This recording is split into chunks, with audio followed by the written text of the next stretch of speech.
Liberando sus frenos. Hace muchos años, cuando comencé a estudiar las emociones negativas, el punto más crítico que descubrí fue que no se puede hacer ningún progreso hacia la salud, la felicidad, el amor y el cumplimiento del potencial mientras se insista en mantener intactas las emociones negativas.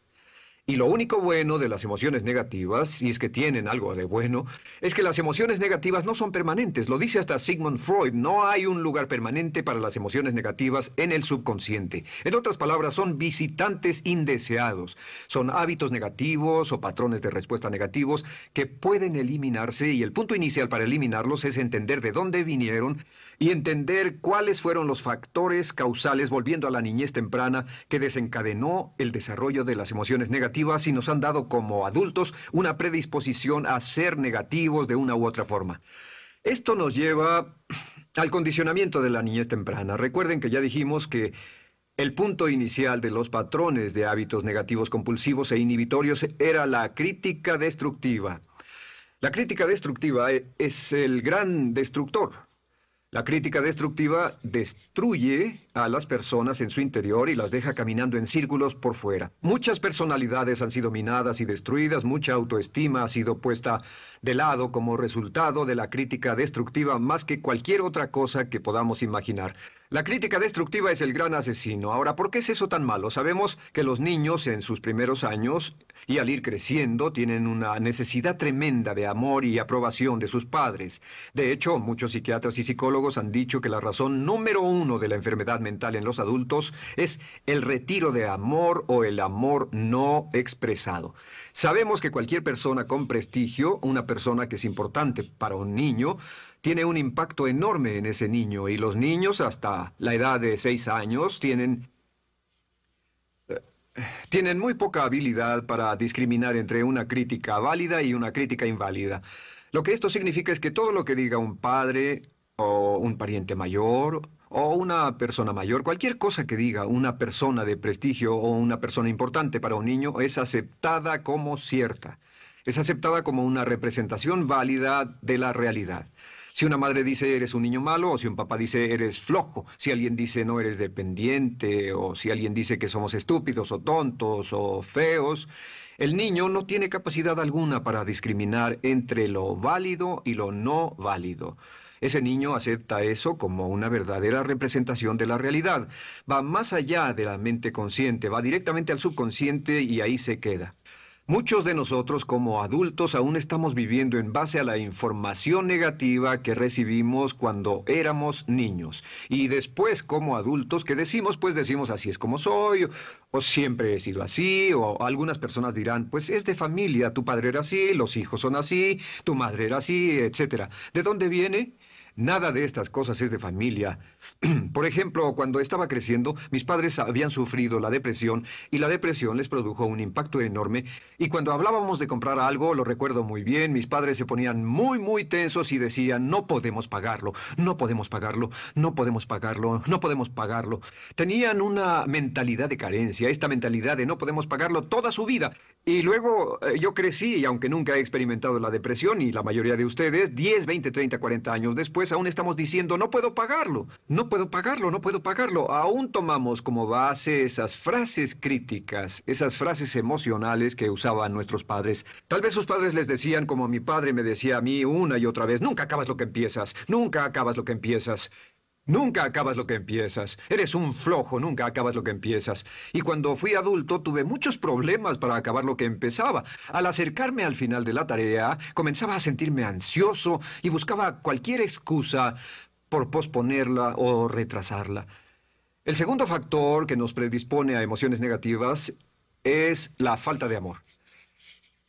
Sabemos que las personalidades de los niños se desarrollan al grado en que reciben una alta calidad y una alta cantidad de amor de sus padres. Existe una relación de 1 a 1 entre la cantidad de amor, la calidad de amor y una personalidad sana. Ese amor negado o la privación de amor es la causa clave de la infelicidad, la negatividad y la enfermedad mental en los adultos. Para que un niño se sienta realmente amado, el niño debe tener padres con buenos conceptos y la mayoría de nosotros tuvimos padres que fueron víctimas de sus padres, que a su vez fueron víctimas de sus padres. Un escritor famoso dice que todo el mundo es víctima de una víctima. Todos son víctimas de víctimas. Nuestros padres quisieron criarnos de la mejor forma posible, pero ellos mismos fueron víctimas de víctimas. Y para que un niño se sienta realmente amado, deben existir tres condiciones. La condición número uno es: los padres deben amarse a sí mismos. Los padres deben amarse a sí mismos. Recuerden, nunca le podrán dar más amor a otros que el que sienten por sí mismos. Si no se aman a sí mismos, no pueden amar a sus hijos. Si tienen un poco de amor por sí mismos, deben difundirlo en sus hijos. Si tienen poco amor por sí mismos y es absorbido por sus esposos, entonces, a veces, aunque deseen amar a sus hijos, no tienen amor que darles. Sus padres querían amarlos y en muchos casos no tenían amor para darles. Y eso es porque nunca lo recibieron cuando crecieron. El segundo requisito es: los padres deben amarse mutuamente. Para que un niño crezca sintiendo confianza en sí mismo, crezca sintiéndose amado, a salvo y seguro, debe crecer en un ambiente donde los padres se amen. No hay nada que le dé más temor a un niño que crecer en un hogar donde los padres peleen entre sí, donde los padres no se amen, donde haya dificultades, porque el niño siempre tiene una tendencia, primero que nada, ser una víctima, pues al niño se le grita y se le vocifera, y entonces cree que la razón por la que mamá y papá pelean es su culpa. Ahora, una investigación interesante: como hay muchas familias de un solo padre, la investigación interesante muestra que cuando uno de los padres se va como resultado de una separación o un divorcio, los niños que quedan invariablemente están convencidos de que la razón por la que el otro padre se fue se debió a algo que él hizo. Y es importante que si un matrimonio o una relación va a terminar y uno se va a ir, que el padre que se quede les diga a los niños una y otra vez que la razón por la que la relación no funcionó no tuvo nada que ver con ellos. Solo tuvo que ver conmigo y con papá, conmigo y con mamá. No tiene nada que ver con el niño. El niño necesita oírlo muchas, muchas veces antes de que se sienta confiado y seguro. Y por supuesto, siempre es mejor que un niño sea criado por un padre que lo ama que por dos padres que no se aman. Una tercera condición que debe cumplirse si no quiere que exista la falta de amor es que los padres deben amar al niño. Los padres deben amar al niño. Bueno, esto parece muy obvio y muy lógico. La verdad es que, y esto es lo más difícil para usted y para mí como adultos, que ni siquiera lo pensamos, que es posible que nuestros padres no nos quisieron. No porque no lo intentaran, querían amarnos y tenían la intención de hacerlo, desde luego, etcétera, etcétera, pero simplemente como tenían conflictos mutuos y problemas sin resolver con sus padres, y sufrieron la guerra y la depresión, tenían que hacer carrera y otras responsabilidades, nunca lo lograron totalmente. ¿Entienden? Esa fue la dificultad. Lo deseaban, pero nunca lo lograron. La única forma en que puede amarse a un niño es pasando una gran cantidad y calidad de tiempo con el niño. Tiempo en gran cantidad y calidad con el niño. 10 minutos al día no bastan. Los niños se consideran valiosos según el grado en que las personas más importantes en su vida pasen tiempo con ellos. Si las personas más importantes en su vida, sus padres, solo pasan poco tiempo con ellos, los niños concluyen que la razón para ello es que tienen muchos defectos, que hay algo esencialmente malo en ellos y que por eso sus padres no pasan más tiempo con ellos. Los niños no piensan con la razón, lo hacen en forma emocional. Solo piensan: mi padre está aquí, me ama, y si no pasa tiempo conmigo, él o ella no me aman. Y si cualquiera de esas tres condiciones existió o más cuando estaba creciendo, los padres no se amaban a sí mismos o no se amaban mutuamente, o tal vez no lo amaban porque nunca lo lograron, aunque querían, entonces usted debe haber crecido en conjunción con la crítica destructiva que se llama culpa. ¿Y qué es la culpa? Pues simplemente la culpa es un sentimiento de no valer mucho. ¿De dónde sacamos este sentimiento? Lo obtenemos cuando continuamente gente importante nos critica en nuestra vida y simultáneamente no nos dan el amor que necesitamos. Sentimos que no valemos mucho o que no valemos nada. Y un sentimiento de culpa nos lleva a un sentimiento de falta de mérito, falta de valor y culpa. Y esa culpa, ese sentimiento de falta de mérito, es el mayor problema del siglo XX, la principal fuente de enfermedad mental. Es la fuente principal de los problemas en las relaciones, la fuente principal de enfermedad psicosomática, la fuente principal de la mayoría de los problemas que afectan a nuestra sociedad. Es el profundo sentimiento de culpa y falta de mérito que se expresa o se esconde en los pensamientos o en la actitud: no valgo suficiente, no valgo suficiente. No valgo suficiente. Ya hablamos de la autoestima y de lo importante que es. La autoestima significa me quiero mucho, me quiero mucho, me quiero mucho, me quiero mucho. Las personas que han sido criadas con críticas destructivas durante su vida no solo no se agradan a sí mismas, no sienten que sean lo bastante buenas para nadie, y en muchos casos están llenos de odio por sí mismos. Se odian a sí mismos, se autocondenan o se detestan, y verán que esto sale en sus conversaciones y sale en sus relaciones con otras personas. Las personas que no se quieren a sí mismas, aunque quieran tener buenas relaciones, simplemente no son capaces de ello. Las personas que piensan que no son buenas para nada siempre lo hacen aflorar, siempre será un problema. Ahora, ¿cuál es la razón principal de la culpa? ¿De dónde viene la culpa? La culpa viene de tres fuentes negativas: padres negativos, influencias negativas o religión negativa. Una de las tres. Cualquiera de estas tres usa la culpa. De la culpa se valen y aprovechan, en especial los padres y las organizaciones religiosas, por dos razones. Una es el castigo. La culpa se usa para castigarnos. Cuando estamos creciendo, el castigar es la forma más fácil de hacer que uno se sienta mal. Nuestros padres nos hacen sentir mal castigándonos físicamente o sermoneándonos o regañándonos. Y el castigo es una forma muy eficaz de irnos conformando o de conseguir que hagamos lo que los demás quieren. La segunda razón por la que se usa la culpa cuando se practica en forma consciente, y algunas organizaciones la practican así, es para tener más control, control emocional en especial, porque se puede controlar a una persona emocionalmente con culpa y manipular su comportamiento.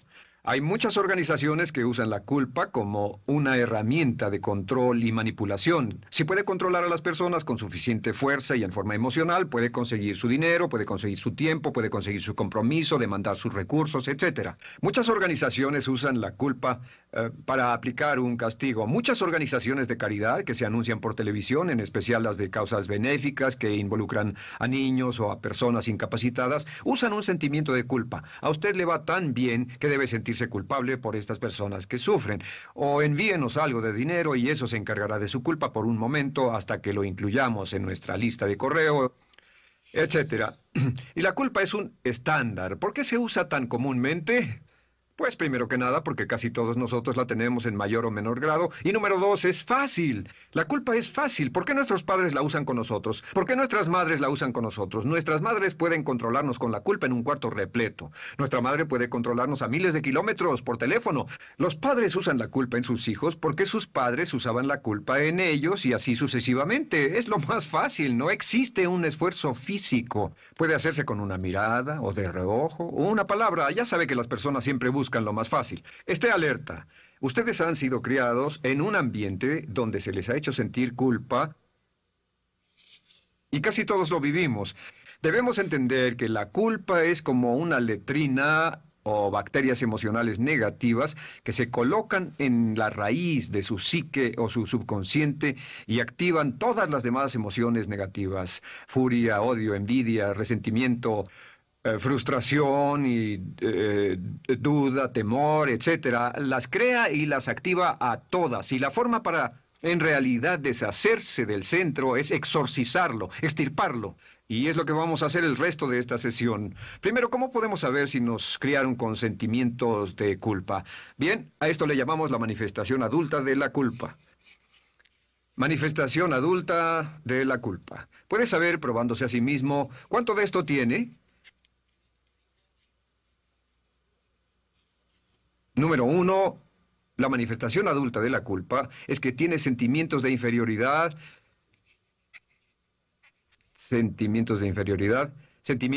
inadaptabilidad y de no merecer las cosas. No siente que merezca que le pasen cosas buenas. Si una persona ha sido criada con crítica destructiva y se le hace sentir culpa, entonces cuando logra éxito, aún con un tremendo esfuerzo, tiene una tendencia terrible de sentir que no se lo merece. A esto se le llama, por cierto, temor al éxito. El temor al éxito es solo otra forma de decir que la persona que ha estado condicionada a pensar de sí misma como poco valiosa o no lo bastante buena, se siente muy incómoda cuando experimenta el éxito. Se siente muy tensa y a disgusto. Realmente si sienten demasiada tensión, comienzan a aspirar cocaína, a beber demasiado alcohol, se enredarán en comportamientos autodestructivos, tendrán una sensación tremenda de ansiedad, como si alguien fuera a descubrir algo de ellos. Hay un libro en la librería que dice, si me está yendo tan bien, ¿por qué me siento como un impostor? Tienen el llamado síndrome del impostor. ¿Alguna vez ha tenido éxito en algo y la gente ha ido a usted a decirle, vaya, hiciste un excelente trabajo, o eso es maravilloso, aunque haya sido muy duro para usted, y sintió que los demás iban a descubrir, siente como que, es decir, que iban a descubrir que realmente no es bueno, que solo fue un fraude, solo un accidente, y por supuesto es lo que dice, fue coincidencia, fue un accidente, la verdad, no sé ni cómo lo hice. Hacen todo lo posible por huir de ese sentimiento de inferioridad y de no merecer las cosas. Estén muy alertas. La segunda manifestación adulta de la culpa es la autocrítica destructiva. Hay una línea de un gran poeta que dice, aquellos a quienes se les hace mal, hacen mal a su vez. Los niños a muy temprana edad, a veces a la edad de 2 o 3 años, comienzan a menospreciarse, se desgarran, hasta se golpean y se castigan físicamente si se les critica demasiado. Siempre dicen el equivalente de no valgo suficiente o no soy muy bueno, y se castigan a sí mismos. Y la crítica destructiva es un síntoma real de un sentimiento escondido de culpa e insuficiencia. El número 3 es que fácilmente manipuladas por la culpa, las personas pueden jalar sus cordones de culpa en forma muy simple. Realmente vemos que existen dos tipos de personas en el mundo, los lanzadores de culpa y los receptores de culpa. Invariablemente, estas personas se atraen mutuamente. Y por supuesto, el lanzador de culpa es la persona que se identifica con el padre que lanzó la culpa y el receptor es la persona que se identifica con el que atrapó la culpa. Pero los lanzadores y los receptores de culpa se unen, se equilibran perfectamente, se establecen y forman una nueva generación de lanzadores y receptores de culpa. Podemos decir que usted es fácilmente manipulado por la culpa, porque ha estado muy bien condicionado. Su jefe puede tirar de su cordón de culpa, una persona en un autobús puede tirar de su cordón de culpa, una sobrecargo puede tirar de su cordón de culpa. Esté muy alerta a esto. La cuarta manifestación de culpa es que usted la usa. Usa la culpa y culpa a otro generosamente. ¿Por qué? Pues si ha funcionado en usted, la hará funcionar en ellos. Le parecerá que es un intercambio, un trato muy justo. Usa la culpa y la culpabilidad y se convierte en la base de sus relaciones con los demás. Cuando algo sale mal, les echa la culpa a ellos. Algo sale mal, culpa a alguien más. En cuanto hay un problema, busca a quién culpar. Un experimento muy interesante con la cámara escondida hace algunos años, fue que hicieron una plancha de hielo y la pusieron en la acera sin que nadie los viera. No hacía mucho frío, pero lo hicieron y observaron cómo reaccionaban las personas cuando pasaban por ahí, cuando caminaban por ahí, llegaban a esa plancha de hielo, se desequilibraban y se resbalaban, y lo primero que hacían era observar a la persona más cercana a ellos, enojados, verdaderamente furiosos, en otras palabras, buscaban a quién culpar. Y si no había nadie cerca de donde habían caído, se levantaban otra vez, miraban a su alrededor, no había nadie y entonces pateaban el piso, pateaban con fuerza y se iban. Nuestra tendencia natural cuando algo sale mal es buscar a alguien o algo a quien culpar, en especial si nos criaron con una culpa continua. Y la quinta manifestación es lo que llamamos lenguaje víctima. Ahora recuerden que hablamos sobre la ley de concentración. Dice, lo que siembras cosecharás.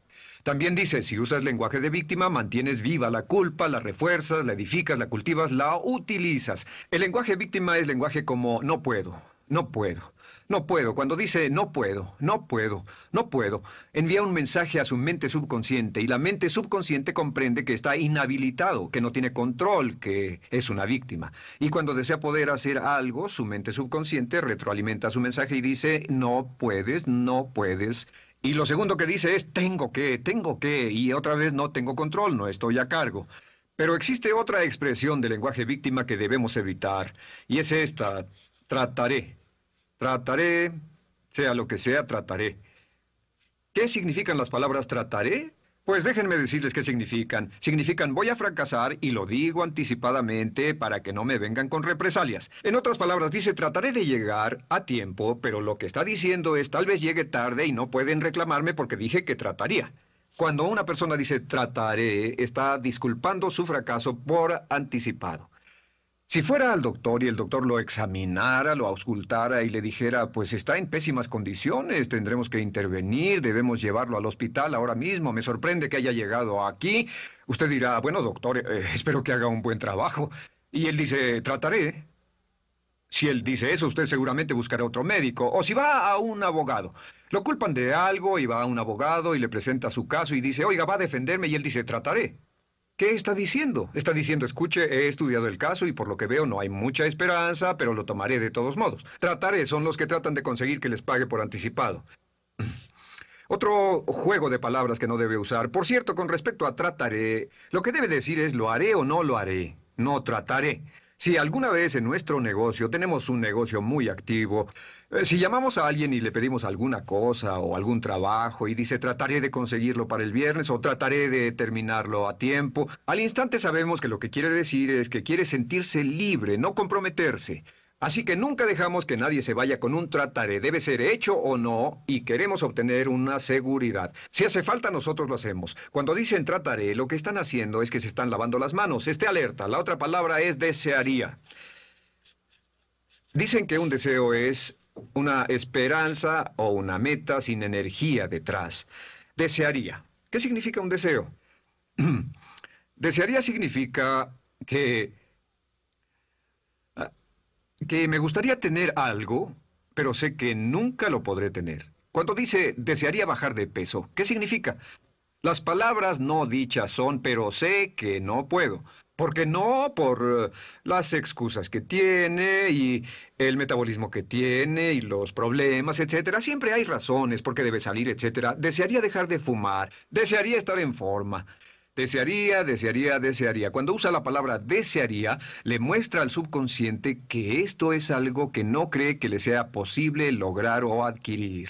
Entonces el subconsciente descarta completamente esto como meta y no le da energía, ni motivación, ni impulso, ni deseo de lograrlo. Así que esté muy alerta al lenguaje víctima. Esté alerta a la expresión sí, pero. O lo haría, sí, pero. Alguien le dice, haga esto, y usted dice, sí, pero. La palabra pero, por cierto, es el gran borrador.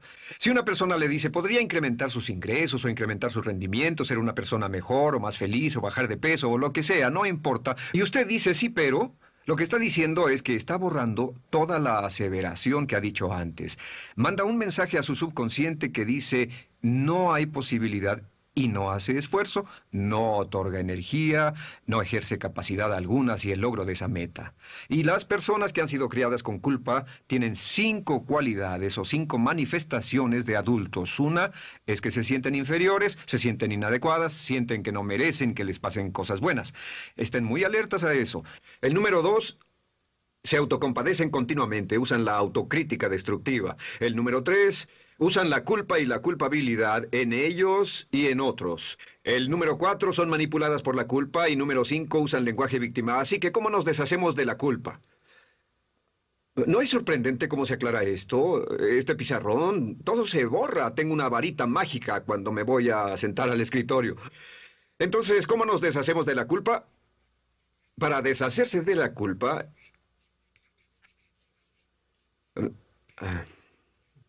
Este es el proceso. Tiene algunos pasos importantes. Número 1, el primero de la lista, elimine la autocrítica. Elimine la crítica autodestructiva. En otras palabras, nunca diga nada destructivamente crítico de usted mismo. No lo diga. Esta es la regla básica. El subconsciente acepta lo que diga usted como cierto, como un mandato. Así que no diga nada de sí mismo que no desee sinceramente que sea cierto.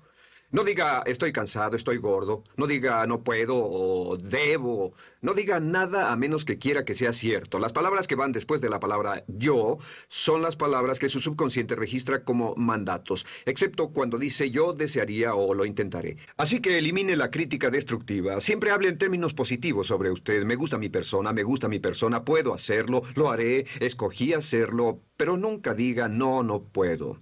Número dos es no dejarse manejar por la culpa. Rehúse ser manejado por la culpa. Porque cada vez que le permita a alguien que lo manipule por la culpa, ¿sabe qué pasa? Refuerza y hace más poderoso el efecto de la influencia de la culpa en su vida. Cuando yo crecí, debo decir que yo crecí en una familia que estaba muy influenciada por la religión negativa. Realmente mi madre, Dios la bendiga, tenía un cinturón negro en el pecado e hizo un trabajo verdaderamente soberbio en ello. Y yo tardé en sobreponerme. Cuando me casé con Bárbara, ella también venía del mismo tipo de familia y recapacitamos. Hay una hermosa respuesta cuando uno de los dos caía de nuevo en los viejos patrones. Decía, no tratas de hacerme sentir culpable, ¿o sí? No tratas de hacerme sentir culpable, ¿o sí? Solo diga, no tratas de hacerme sentir culpable, ¿o sí? Y no deje que las personas lo manipulen usando la culpa. El número tres, no use la culpa o la culpabilidad y anuncie que no va a usarla. Ah, no la use en otras personas y permita que sus hijos o su cónyuge digan lo mismo. No tratas de hacerme sentir culpable, ¿o sí? Repítalo una y otra vez. Y si la otra persona le dice eso es lo que trato, contéstele no va a funcionar. Y no funcionará. Es que la culpa solo funciona mientras usted no sepa que está siendo usada en usted. El número cuatro es lo que llamamos la ley del perdón. Es la más importante de todas. Realmente es el centro, es el meollo de toda esta sesión. La ley del perdón simplemente dice que usted está sano mentalmente hasta el grado en que pueda perdonar libremente y olvidar las ofensas. Que su habilidad para perdonar a los demás es la clave que determina su felicidad y su éxito en la vida.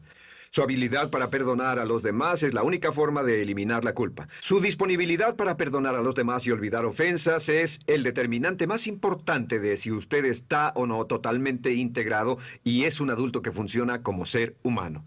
Porque la tendencia de culpar y de guardar rencores es una tendencia patológica infantil que la poseen todas las personas que están enfermas mentalmente. La habilidad para olvidar, para perdonar libremente, es la marca del ser humano realmente iluminado. Ahora, acepte eso como real. Hay 4 personas a las que debe perdonar. Número 1, perdone a sus padres. Perdone a sus padres por todo lo que le hayan hecho para herirlo. La mayoría de nuestras investigaciones muestran que casi todos nuestros problemas como adultos se remontan a no estar dispuestos o no poder perdonar a nuestros padres por algo que hicieron que nos hirió. Perdónelos un 100%, escríbales, llámeles por teléfono, dígales, o cuando menos perdónelos en su corazón, pero perdone a sus padres. Número 2, perdone a los otros. Perdone a todos los demás. Perdone a todos los que lo hayan herido de algún modo, por cualquier cosa, y déjelo así. Ahora, hay muchos que dicen no puedo perdonar a esa persona por lo terrible que me hizo, pero recuerde esto, el perdón es perfectamente egoísta. El perdón no tiene nada que ver con la otra persona, solo tiene que ver con su paz mental y con su propia integridad mental. Número 3, perdónese a sí mismo. Perdónese por todas las cosas débiles, tontas, insensatas y estúpidas que haya hecho, porque todas las personas han hecho cosas tontas, insensatas, estúpidas y ridículas, pero perdónese en un 100%. Y finalmente, la última parte de esto, si ha hecho algo que hirió a alguna persona, vaya a disculparse. Es sorprendente el hecho de vidas que se arruinan año tras año por personas que no tienen la fortaleza intestinal, las agallas y el valor para decir lo lamento. Una de las cosas más importantes es desarrollar carácter hasta el grado en el cual hacemos las cosas que son muy difíciles para nosotros, hasta el grado en el cual hacemos las cosas que sabemos que están bien, aunque sean difíciles, en especial cuando son difíciles emocionalmente. Y la clave para deshacerse de la culpa, la clave para ser una persona total y completamente positiva, es perdonar a los demás. Perdone a las personas con quienes ha sostenido una relación. Perdone a sus jefes anteriores. Perdone a los amigos que lo han herido. Perdone las inversiones que estuvieron equivocadas. Perdone a los jefes que lo despidieron. Perdone a sus padres. Perdone a todo el mundo. Desarrolle una actitud hacia la vida con la que rehúsa guardarle rencor a los demás. Solo repita una y otra vez: los perdono a él o a ella por todo. Los perdono por todo. Los perdono por todo. Y eso es todo. La clave para librarse de las emociones negativas es rehusarse totalmente a continuar con cualquier situación negativa. No olvide que es un acto muy egoísta y será tan egoísta como usted quiera. El acto del perdón lo libera y libera a la otra persona y le garantiza que se moverá rápidamente hacia el cumplimiento de su potencial. Para tener éxito, una mujer debe ser mejor en su trabajo que un hombre. Golda